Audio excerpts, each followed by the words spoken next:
E no nosso quadro da Unimed Costa Oeste, hoje, gente, nós vamos falar sobre as dificuldades para respirar pelo nariz. E o nosso convidado é o médico cooperado da Unimed, né, o Dr. Demétrio de Almeida. Ele está aqui e vai tirar nossas dúvidas e as dúvidas de vocês de casa também, através do nosso WhatsApp, que é o 4599254747. Bora interagir com a gente? Em primeiro lugar, boa tarde, Demétrio. Seja bem-vindo aqui ao nosso Ver Mais. Tirar uma dúvida da gente, inclusive a minha também, mas vamos lá.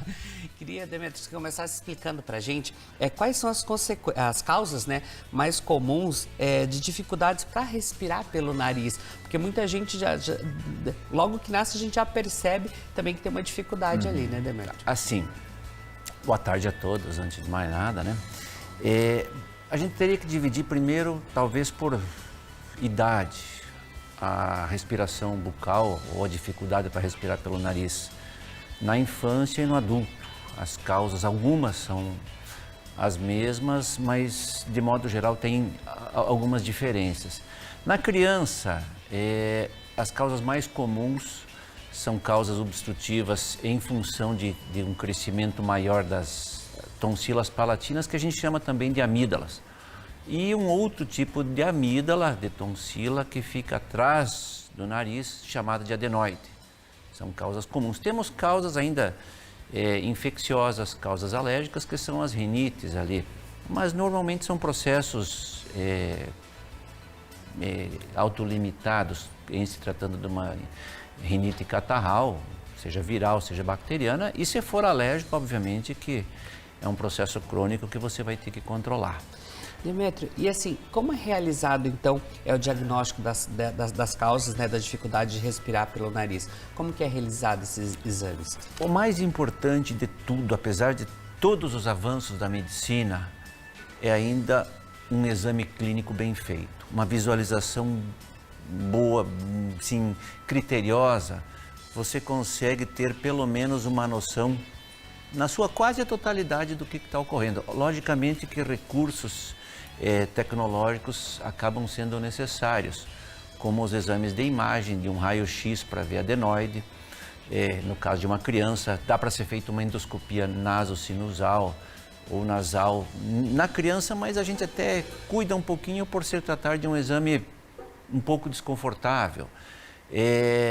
Exames de imagem no nariz, como uma tomografia computadorizada ou uma endoscopia nasosinusal, que, sim, de forma compreensiva, uma endoscopia de nariz.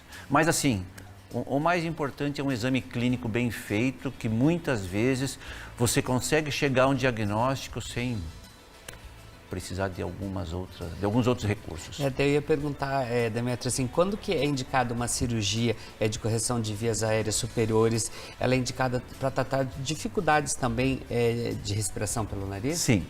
Na verdade, assim, a cirurgia você vai indicar quando você esgotar os outros recursos terapêuticos. Se o paciente tem, por exemplo, uma obstrução nasal causada por rinite alérgica, você tenta tratar, existem várias formas de tratar. Se não houver resultado e se o paciente quer algo a mais, você deixa como opção, olha, existe a opção de cirurgia, que aí você vai corrigir um eventual desvio de septo, você vai reduzir o tamanho dos cornetos ou conchas nasais, se for uma polipose nasosinusal. Então vai dependendo do caso ou da causa, né? Você vai indicar uma cirurgia. Novamente repetindo, desde que um eventual tratamento clínico não funcione. Demétrio, e assim, qual que é a importância, né, até para a gente explicar para o pessoal em casa, da respiração nasal para a saúde e a qualidade de vida das pessoas?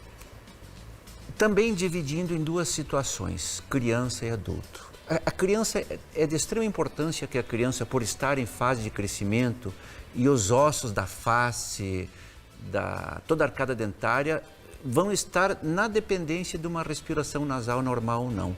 Criança que respira mal pelo nariz vai ter, com uma probabilidade muito grande, de ter mordida cruzada, ter dente torto, falando de forma simplista, né? Vai proporcionar um desvio de septo no futuro, vai predispor a infecções de vias aéreas superiores com uma facilidade maior. Assim, A função básica da respiração nasal é aquecer, umedecer e filtrar o ar que vai para o pulmão. Se eu não respiro bem pelo nariz, terei que respirar pela boca. É um ar mais quente, é um ar mais frio e um ar que não foi filtrado. Então, todo esse preparo do ar deixa de ocorrer de forma satisfatória. Alteração de hálito, muitas vezes você consegue melhorar com uma simples melhora ou a simples resolução de uma respiração voltando a ser pelo nariz. A mucosa bucal não vai estar mais seca. Então, é mais ou menos por aí. Tá, e assim, Demétrio, é possível tratar essas dificuldades de respirar pelo nariz com medicamentos também? Sim, é perfeitamente possível, sim. Logicamente que cada caso é um caso. Às vezes você vê um determinado paciente que você usa um medicamento, até num primeiro momento você acha que talvez não vai funcionar, mas eu tenho que tentar, e o resultado é muito bom. E em outras situações não é tão resolvível assim, a resolução não é tão boa, mas é possível sim. E assim, Demétrio, existe diferença no tratamento, né, da respiração pelo nariz entre adultos e crianças? Os tratamentos são diferentes? São.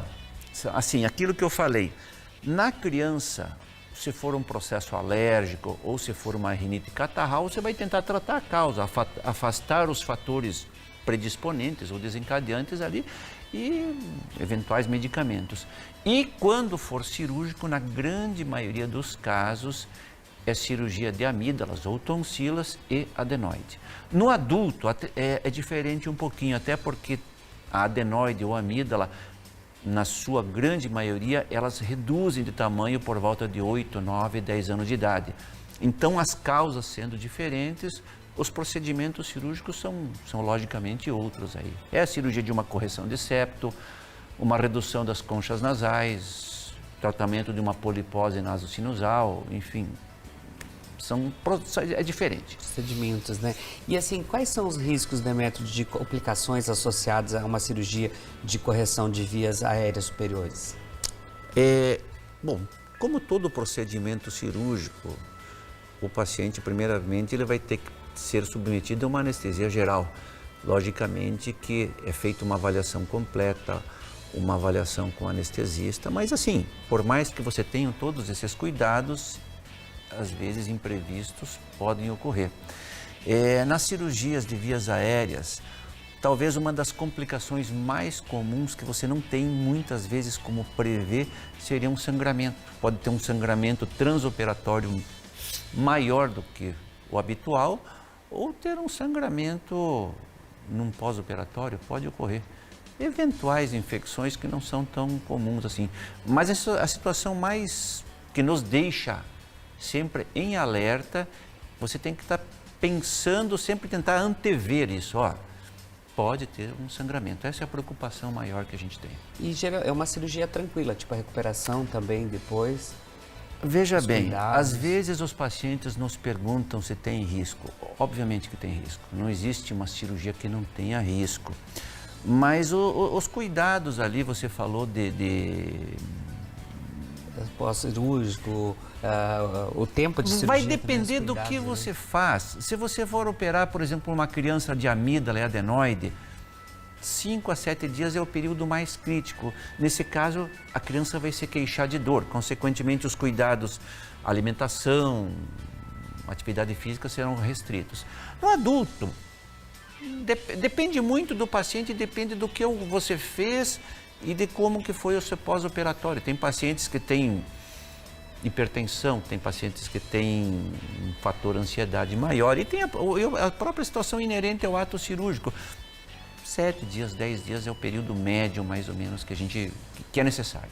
Não, e é outra vida também, né, Demétrio? Quem não consegue respirar direito pelo nariz, que tem desvio de septo, eu também já fiz essa cirurgia, é outra vida, você poder respirar, você se sentir melhor também, né? Respirar pelo nariz, além de toda, é qualidade de vida, não tem nem o que se questionar. É só você se imaginar, ou em situações onde... Se imaginar, não. Todos nós temos, eventualmente, alguma situação, um resfriado, uma gripe, enfim, que a pessoa fica com o nariz trancado. Você dorme 2, 3 noites com o nariz trancado, a qualidade do sono é ruim. Consequentemente, todo o dia seguinte vai estar comprometido. Então, é qualidade de vida.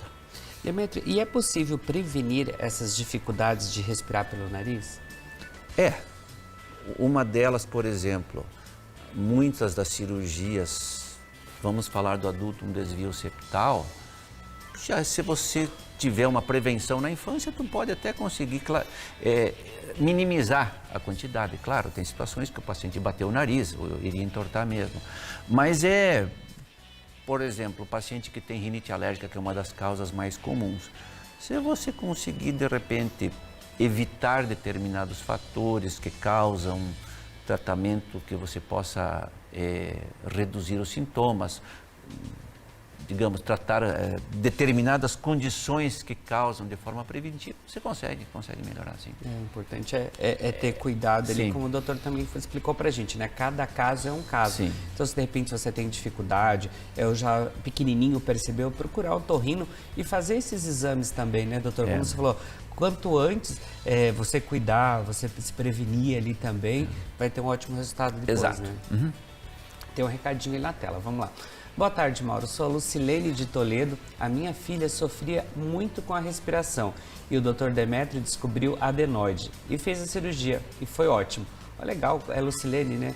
Aí um depoimento muito importante também, né? Qual que era a idade da filha dela? Ela não fala a idade. A Sofia. É lógico, veja bem, Mauro. Assim, nunca em local nenhum no mundo a gente vai ter 100% de êxito. Até porque, assim, eventualmente a adenoide pode voltar. E quando o paciente me pergunta, o pai, a mãe, doutor, pode voltar? Pode ser que volte. Então, assim, recidivou, vamos tratar de novo. Mas, de modo geral, os resultados que a gente consegue lá são bem satisfatórios. E para quem não sabe, gente, a adenoide é uma pelezinha que cria, né, doutor, se estiver errado, você me corrige, aqui em cima, assim, ela acaba atrapalhando a respiração também. Então, é uma pelezinha que ela é recortada ali na cirurgia. E como ele falou, ela pode crescer novamente, mas em muitos casos é eliminada ali, vida que segue, né, doutor? É mais ou menos isso. Gratidão, obrigado, Tá bom, então. doutor.